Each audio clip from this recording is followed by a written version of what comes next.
Saatnya kita bicara bursa Pilkada Sumatera Utara, Saudara. PDI Perjuangan berencana mengusung Basuki Cahayapurnama atau Ahok sebagai bakal calon gubernur Sumatera Utara. Menurut Ketua DPP PDI Perjuangan Eriko Sotarduga, bahkan nama mantan gubernur dan wakil gubernur DKI Jakarta Basuki Cahayapurnama Jarod Saiful Hidayat masuk dalam bursa calon potensial di dua pilkada, yakni Pilkada Jakarta dan Sumatera Utara. Untuk Pilkada Sumatera Utara, nama Ahok Jarot juga dilirik karena menurut partai, Sumut butuh perubahan mendasar. Karena itu, Ahok Jarot dipandang perlu dipertimbangkan untuk berkontestasi di Pilgub Sumut meskipun keputusan akhir tetap menunggu Ketua Umum PDI Perjuangan, Megawati Soekarno Putri. Kalau pihak internal nanti hadir, siapa yang diundang perwakilan DPD misalnya? Walaupun saya harus jujur, seperti Pak Ahok, Mas Jarot, masih ditarik-tarik juga untuk bisa ke Sumatera Utara. Ini hal yang menarik juga. Karena Sumatera Utara juga perlu perubahan yang mendasar. Nah ini dengan bahasa perubahan, kan ini meminjam istilah sekarang. Sebelumnya, Partai Golkar memasukkan nama menantu Joko Widodo, Bobi Nasution, untuk maju ke Pilgub Sumatera Utara. Bobi sempat mengatakan telah menerima 2 surat tugas dari Dewan Pimpinan Pusat Partai Golkar untuk maju di Pilkada Sumut. Dari Golkar, Bobi harus bersaing dengan Ketua DPD Golkar Sumatera Utara yang juga mantan Wakil Gubernur Sumut, Musa Rajeksah atau Ijek.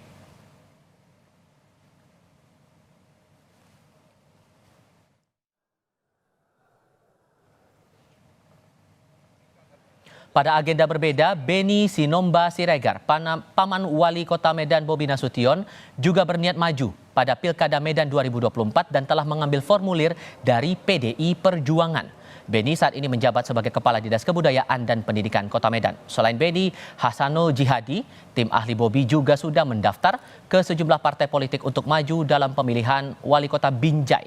Menanggapi hal itu, Bobi menyatakan akan mendukung siapapun yang mengaku orang dekatnya yang ingin ikut dalam kontestasi pilkada.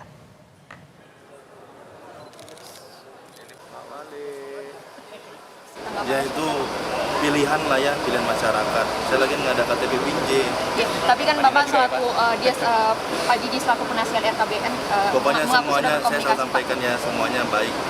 Yang merasa ada tadi ini timnya saya atau bukan timnya saya, semuanya yang mau maju kabupaten kota yang ada di Sumatera Utara, bahkan di Medan sekalipun mau maju ke gubernur, saya dukung semuanya. Bicara soal peta persaingan pemilihan kepala daerah Sumatera Utara, apakah mantan Gubernur DKI Basuki Cahayapurnama alias Ahok dan Wali Kota Medan yang juga menantu Jokowi Bobi Nasution akan bertarung di Pilgub Sumut? Kita diskusikan bersama dengan para narasumber. Bergabung saat ini politisi PDI Perjuangan Jarod Saiful Hidayat dan Direktur Eksekutif Indikator Politik Indonesia Burhanuddin Muhtadi. Selamat sore semuanya, apa kabar? Sore. Selamat sore. Terima kasih seluruhnya sudah hadir dalam diskusi kami. Jadi udah fix nih Pak Jarod, nama Pak Ahok bakal diusung akan dibawa ke Pilgub Sumatera Utara. Kalau udah fix, pertimbangannya apa? Kok sudah fix? Kan masih sangat panjang prosesnya. Apa yang disampaikan oleh Pak Eriko itu menunjukkan bahwa di PDI Perjuangan itu sebenarnya tersedia banyak stok kader yang siap ditugaskan untuk maju sebagai kepala daerah yang mempunyai rekam jejak yang jelas, ya. Jadi jangan bicara fix dulu karena masih sangat panjang. Yang kedua, saya ini senyum-senyum aja. Kok di framing seakan-akan gitu ya, Mas Bobi itu akan maju. Selalu di framing Bobi versus siapa, Bobi versus siapa, kan begitu kan? Padahal kita lihat dinamika di Sumatera Utara itu juga masih banyak ya calon-calon yang mau maju. Itu ada Pak Musa Rajeksah, ada kemudian Pak Edi Rahmayadi, ada Nixon Nababan, dan ada banyak beberapa nama lagi. Ya, oleh sebab itu ya kita tunggu aja prosesnya. Nunggunya sampai kapan? Keputusan finalnya keluarnya kapan dari partai, Pak? Sekarang partai masih dalam proses tahapan untuk menjaring bakal calon, ya, dengan cara misalnya membuka pendaftaran. Yang sudah mendaftar di PDI Perjuangan ada beberapa, termasuk juga ya partai juga menjemput bola apabila ada kader-kader yang dirasa mumpuni untuk bisa berlaga di Sumatera Utara dan mampu menyelesaikan persoalan-persoalan mendasar yang ada di Sumatera Utara. Ini masih Oke. proses itu. Masih dalam pertimbangan, tapi kalau menurut Mas Burhan ini petanya untuk Sumatera Utara udah kelihatan jelas atau belum nih? Belum. Masih jauh juga? Masih jauh. Gimana tuh? Prosesnya begini Tifal, bagaimanapun secara formal proses pendaftaran calon kepala daerah di KPUD kan akhir Agustus. Artinya masih sangat panjang bagi partai politik untuk mengambil keputusan siapa calon kepala daerah yang mereka usung. Selain tentu saja dalam proses ini kan apapun bisa terjadi. Jadi ibarat shooting the moving target. Jadi kalau kita menembak sasaran yang bergerak, itu takutnya meleset karena tidak sesuai dengan apa yang nanti muncul. Meskipun lagi-lagi nama-nama yang mulai digadang-gadang bukan berarti tidak akan muncul nanti, tetapi lagi-lagi prosesnya masih sangat dinamis hingga akhir Agustus nanti. Baru cek ombak aja menurut Anda gitu?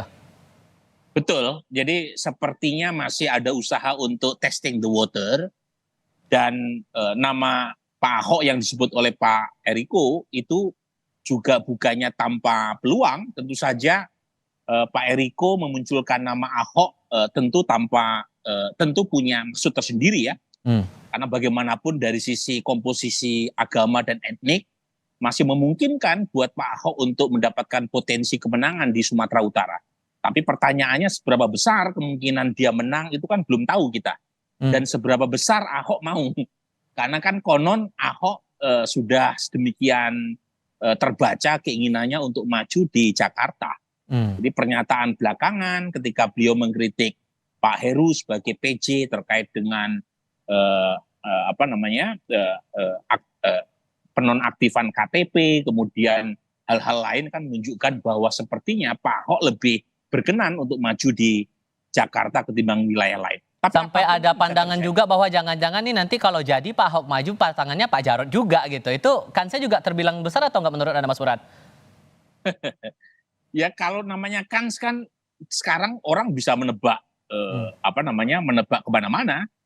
Pak Ahok dengan Pak Jarod ya itu kan seperti mengulang kisah lama ya di Jakarta, dan kita tahu segmen atau masyarakat Jawa di Sumatera Utara juga cukup besar. Kemudian dari sisi basis non Muslim yang kemungkinan besar menjadi loyalis Pak Ahok juga cukup besar. Tapi lagi-lagi nih ya, kita ini sedang membicarakan sesuatu yang sedang bergerak, Tifal. Belum tentu gitu ya kejadian jangan-jangan Pak Jarod jadi calon gubernurnya. Bukan tawagupnya. Jadi menurut saya terlalu dini kita melakukan proses tebak-tebak buah manggis sekarang. Masih terlalu dini tebak-tebak buah manggis, tapi kalau di internal kan masih dalam penjaringan, udah kebaca dong seenggaknya dari awal gitu Pak Jarod. Udah masuk berapa nama nih sampai sejauh ini? Ada beberapa nama yang sudah mendaftar ya. Yang kemarin sudah kita terima. Satu dari internal partai gitu ya. Itu ada Bupati Tapanuli Utara 2 periode ya, Pak Nisona Baban. Kemudian ada Pak Edi Rahmayadi ya, gubernur incumbent. Kemudian ada beberapa nama lagi yang saya lupa begitu ya. Tapi ingat di Sumatera Utara kita juga punya banyak juga kader di sana. Itu ada juga bagus Dr. Sofyanta, itu juga bagus sekali ya. Kemudian ada ketua DPD juga cukup bagus, itu juga mantan Bupati Samosir Pak Rapidi Simbolon. Kita juga punya sekretaris DPD yang sekarang ketua DPRD ya, itu Pak Dr. Sutarto ya.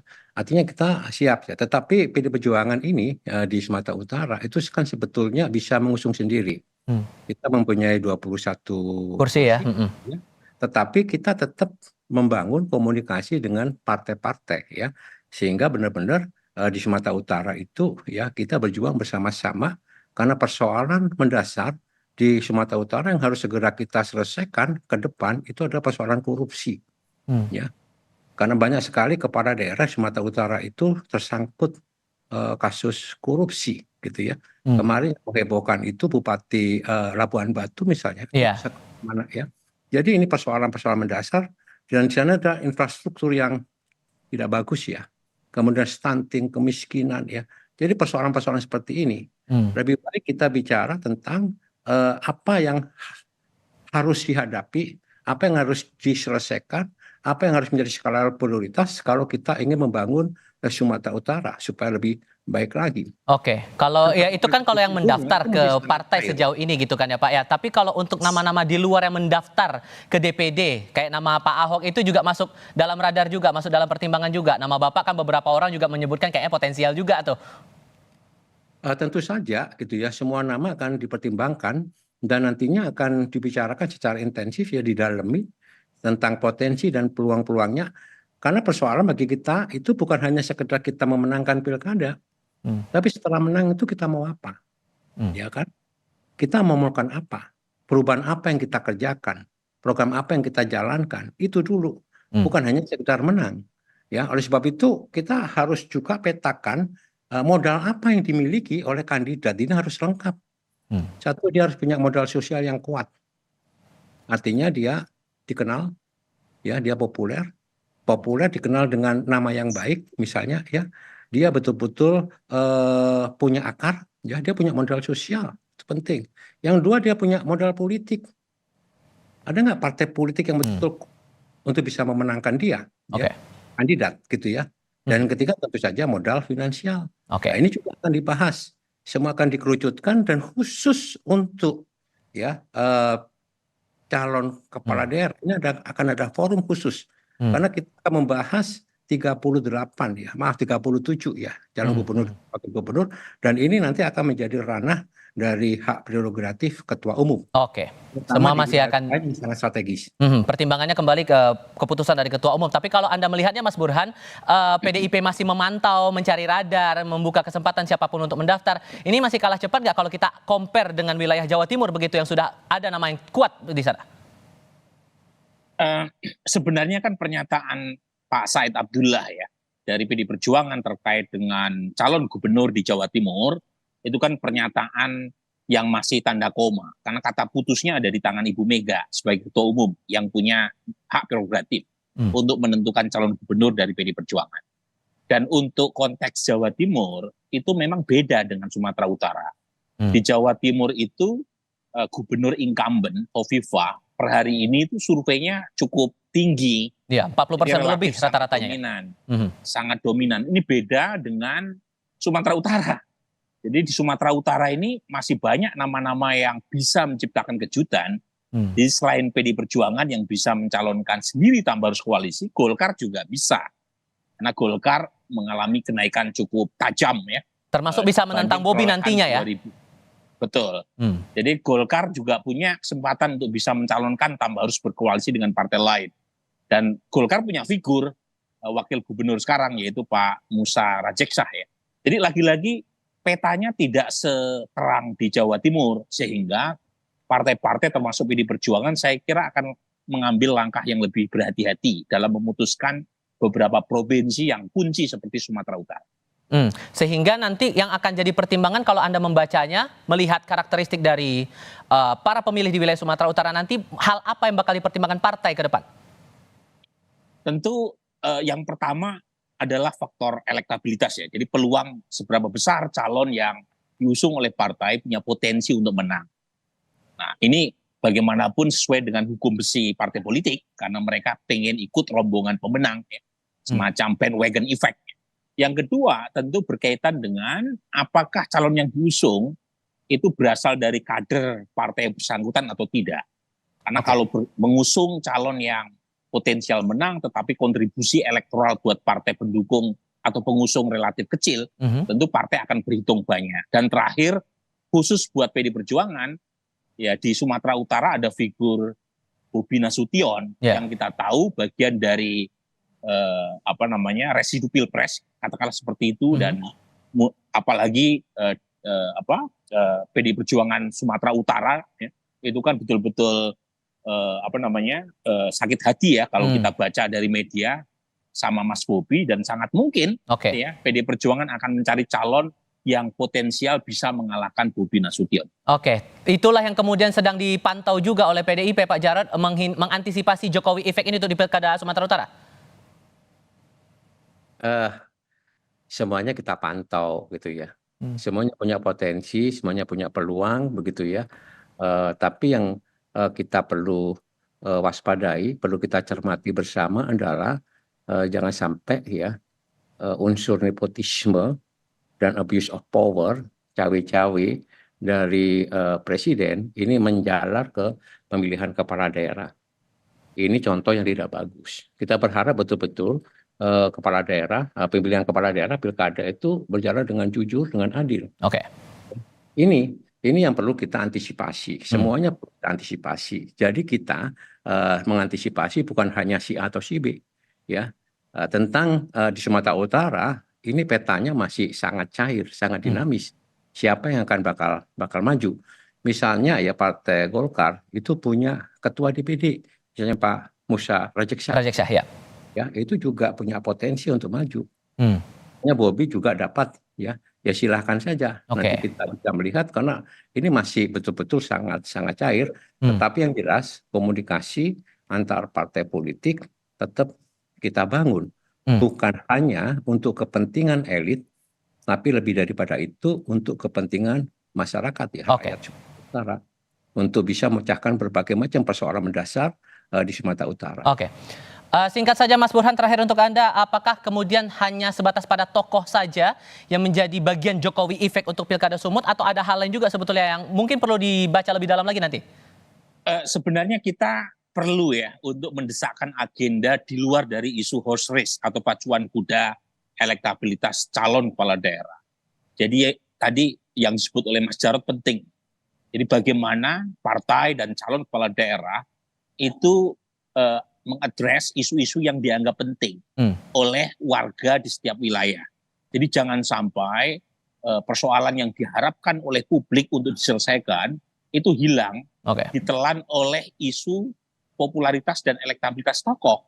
Jadi kita perlu tahu misalnya apa yang harus diselesaikan oleh calon pemimpin di Sumatera Utara, di Jawa Timur, di Jawa Barat, di Papua dan seterusnya. Dan itu yang agaknya kurang begitu kelihatan dalam pentas elektoral di tingkat nasional maupun di tingkat lokal. Kedekatan jadi program kira-kira itu saran saya. Jadi perlu mengangkat agenda lokal menjadi isu yang harus diselesaikan oleh para calon pemimpin di tingkat kepala daerah. Pak Jarod Saiful Hidayat, terima kasih. Mas Burhanuddin Muhtadi juga terima kasih sudah hadir dalam diskusi kami kali ini. Selamat sore semuanya.